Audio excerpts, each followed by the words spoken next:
আমরা নতুন security and exchange কমিশনের কমপ্লিটলি নতুনভাবে সাজাচ্ছি।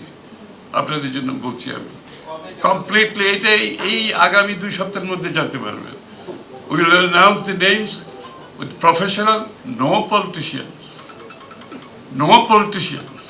I can assure you.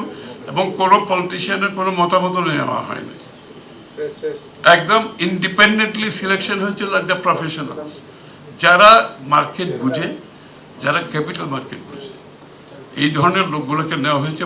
4 John commissioner, 1 John chairman. ইনশাআল্লাহ you'll C big turn around. International interest পাচ্ছি আমরা, আইন কানুনগুলো চেঞ্জ করে দিচ্ছি। ভালো লিস্টেড কোম্পানি, এইসব দেখে অনেক লিস্টেড কোম্পানি এখন আমাদের কাছে আসছে, বলছে খসরু ভাই আমি লিস্টেড হবো, এতদিন হইতে চাইনি, কারণ আমি ওই ক্যাসিনোতে লিস্টেড হইতে চাইব না। আমি স্টক এক্সচেঞ্জে লিখছি, not in a casino.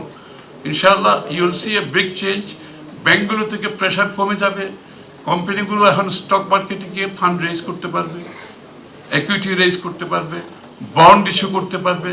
there will be many products. ব্যাংকগুলোর উপর চাপ কমে যাবে। Banks are not supposed to lend. High street banks are not supposed to lend in big such a huge amounts with such high interest rate. It's not feasible.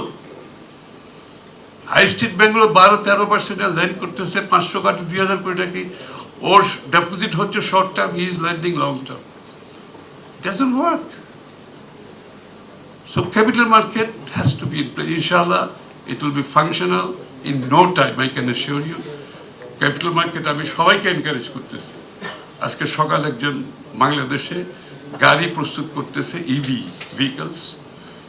Vehicles করতেছে, ওরা এক্সপোর্টও করবে। আমাদের কম দামে আমি গাড়ি কিনতে পারবো। 30 লাখ 32 লাখের মধ্যে you can buy EV cars ইনশাআল্লাহ। So we are giving them support.